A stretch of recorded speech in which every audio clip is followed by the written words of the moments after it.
So on February 27th, the Lord spoke to me, and this is what he said to me, and then I'll give you a little bit of back history. On February 27th, the Lord said, you are about to be blessed the way Mephibosheth was, even in a low place. He said to stay patient, be kind, and treat others nice. You will be fine and happy in a short while. Continue to fast and meet with me. Okay, so the backstory is I went on a fast. It must have been the 25th, the Sunday of February 25th, I believe. And I was attacked during this fast very heavily on like the first day, which would have been Monday. And so I was sitting with the Lord and I was praying and I was reading and I was worshiping. And so what he whispered to me on the 27th was just like right on time, because I was feeling like I was in such a low place. Even though I'm doing the right thing, I'm fasting, I'm praying, and all of these things that we do, right? And so I hope that this video bless someone today. So feeling in a low place and just like, God, what is happening? I don't understand. And so he reminded me that even when you are feeling low, or even when you are in a low place, he is with you, right? And so if you saw the video or the post in the community page on my YouTube channel, then you would have saw that I was ordained just this past Sunday, which was March 3rd. And so I knew that the warfare would probably be really high and, things were going to be intense. But so many things happened in 1 week. Up until the night before me being ordained, I was up until 2:30 a.m. fighting. So why this message blessed me so good that God said, even in a low place, I will bless you, is because of everything that I experienced, during this week of fasting right before me being ordained. And so I'm going to share with you all today, the first word that he whispered to me before he gave me the word of encouragement, which is when he said, that you are about to be blessed the way Mephibosheth was even in a low place. So he whispered to me, Lodebar. And I heard it so clear in my spirit. And immediately I thought of this story of Mephibosheth. And so my Bible was on my stand. So I grabbed my Bible and I'm like, okay, where is this at? I know it's in the Old Testament. So long story short, I grab my Bible and I go to this story. Okay, and so I'm going to read this story to you because it's going to make sense when I'm done with this. And I pray to God today that this encourages you if you are in a low place, if you feel like you are forgotten, that you feel like God is not with you, that you're doing all the right things, but yet you're still in this place of lowliness, right? And so what is Lodebar? I did a little research and I understand that Lodebar is a place without order. It's pastureless. It's a place that is very dry and parched, and it's like a crummy place to live. So in this day and age, what we would call ghetto, right?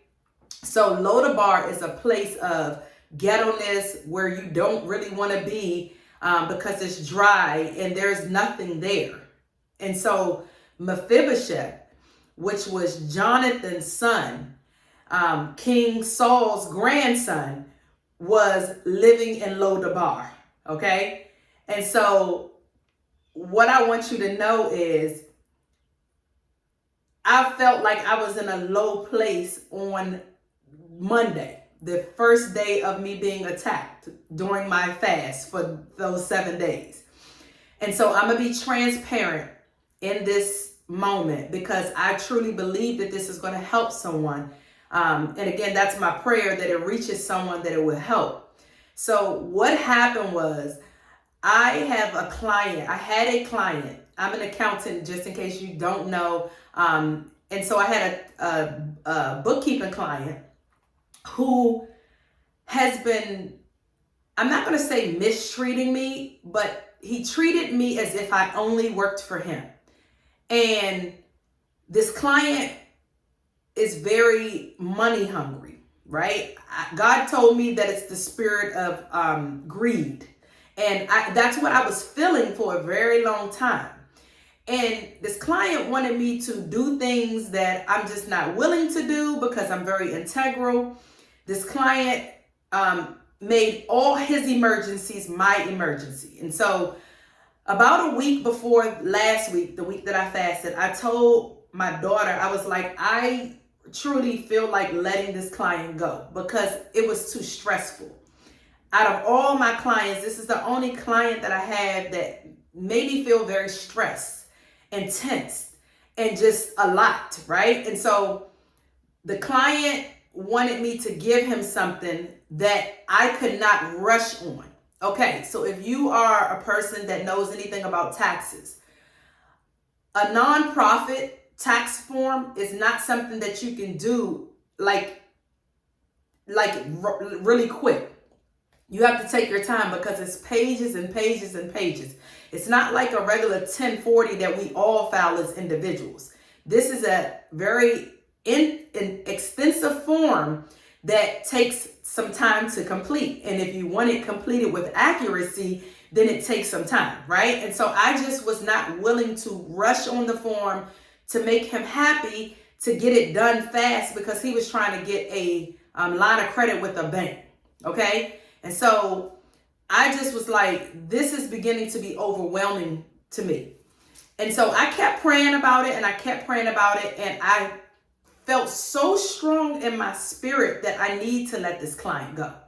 Not just because of this one incident, but because of several different things, right?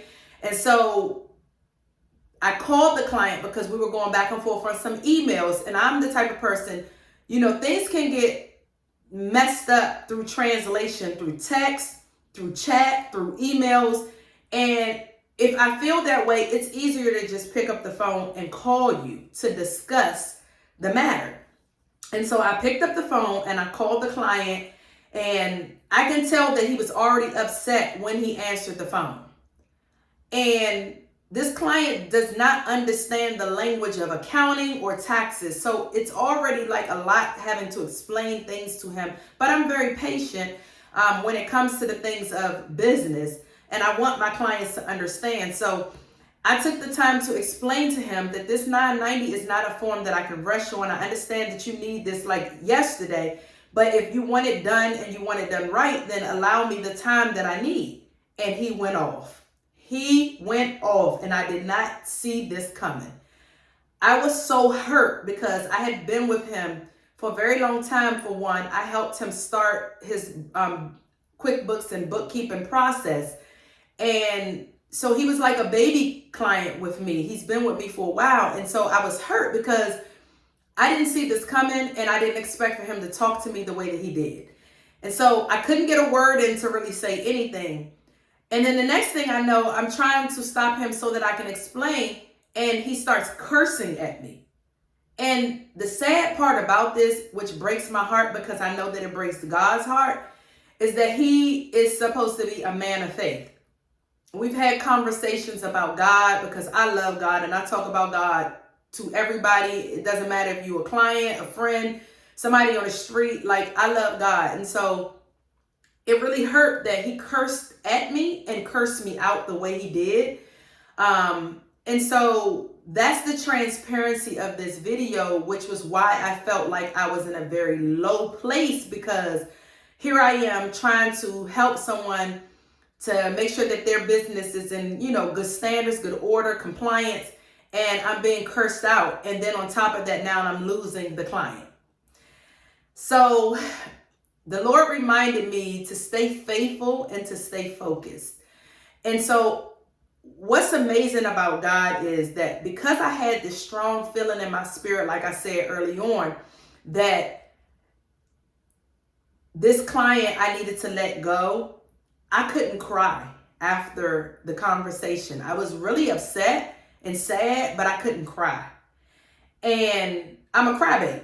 And so what I realized was that is what needed to take place. Now, in that manner, no. But that is what needed to take place, because after that, I felt so relieved. I felt less stressful. I don't even care about missing out on that money. And this is a reminder for someone too. All money is not good money. We've all heard that saying, right? All money is not God money either. And sometimes we want to hold on to people just to make sure that we have that income. But one thing I know is that God is faithful.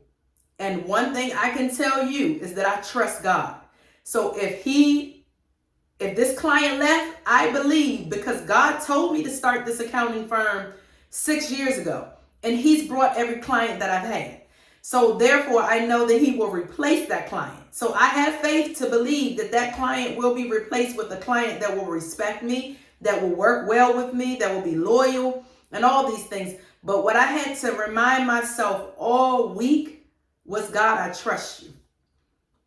God, I trust you, because in a situation where it does not look like, how is this going to work out? You know, when you have a mortgage and you have bills and things like that, your mind can start to go to, well, God, how is this going to all work out? During this time of my fast, I didn't care. I just told God that I trust him. I'm not worried about how something is going to work out. I know that God is going to make a way, and I stand on that, and that's it. And so why I love God so much is because of this particular story right here. Mephibosheth was in Lodebar, minding his business, not looking for anything, not asking for anything. And I'm just going off of what I read in scripture. It doesn't really say what he was doing, but what I'm saying is he was not looking for David. David was looking for him. Okay, and so again, Saul's son, Jonathan, had a son named Mephibosheth. King David and Jonathan had a covenant that they would protect each other, and David would carry it over to Jonathan's descendants, right? And this is why God loved David so much, because David kept his word and his covenant. Because as we know, our God is a covenant-keeping God. He keeps his promises. And so David kept his promise to Jonathan. And so in 2 Samuel chapter 9, it's verses 4 where it talks about Lodebar. But I'm going to read the whole chapter, because the whole chapter it blessed me so good. And I believe that it's going to bless you. And so it says, one day David asked, is anyone in Saul's family still alive? Anyone to whom I can show kindness for Jonathan's sake? He summoned a man named Ziba, who had been one of Saul's servants. Are you Ziba? The king asked. Yes, sir, I am Ziba. The king then asked him, is anyone still alive from Saul's family? If so, I want to show God's kindness to them. Ziba replied, yes, one of Jonathan's sons is still alive. He is crippled in both feet. Where is he? The king asked. In Lodebar, Ziba told him, at the home of Makir, son of Ammiel. So David sent for him and brought him from Makir's home. His name was Mephibosheth. He was Jonathan's son and Saul's grandson. When he came to David, he bowed low to the ground in deep respect. David said, greetings, Mephibosheth. Mephibosheth, replied, I am your servant. Don't be afraid, David said. I intend to show kindness to you because of my promise to your father Jonathan. I will give you all the property that once belonged to your grandfather Saul, and you will eat here with me at the king's table. Mephibosheth bowed respectfully and exclaimed, who is your servant that should show such kindness as a dead dog like me?" Then the king summoned Saul's servant Ziba and said, "I have given your master's grandson everything that belonged to Saul and his family. You and your sons and servants are to farm the land for him to produce food for your master's household. But Mephibosheth, your master's grandson, will eat at my table." Ziba had 15 sons and 20 servants. Ziba replied, "Yes, my lord the king, I am your servant, and I will do all that you have commanded." And from that time on, Mephibosheth ate regularly at David's table, like one of the king's own sons. Mephibosheth had a young son named Micah. From then on, all the members of Ziba's household were Mephibosheth's servants. Mephibosheth had a young son named Micah. From then on, all the members of Ziba's household were Mephibosheth's servants. And Mephibosheth, who was crippled in both feet, lived in Jerusalem and ate regularly at the king's table. My God. So this story blessed me so good because Mephibosheth was not looking for anything. He didn't even know about this promise that his father Jonathan and David had that would come back and catch up with him, that he would now eat at the king's table. He was in a low place. He was in Lo Debar, and God blessed him through King David. God blessed him. And in the scripture it says, and this is what God was reminding me, to continue to be kind, because God will bless you. You don't have to worry about going after and trying to find, this or find that, because God will do it. It said that, if so, I want to show God's kindness to them. This is David telling Ziba. He wanted to show God's kindness. So yeah, David had a covenant with Jonathan, but David wanted to show God's kindness to Mephibosheth. And he was in Lodebar. Didn't even know that he was getting ready to be blessed out of his mind with land.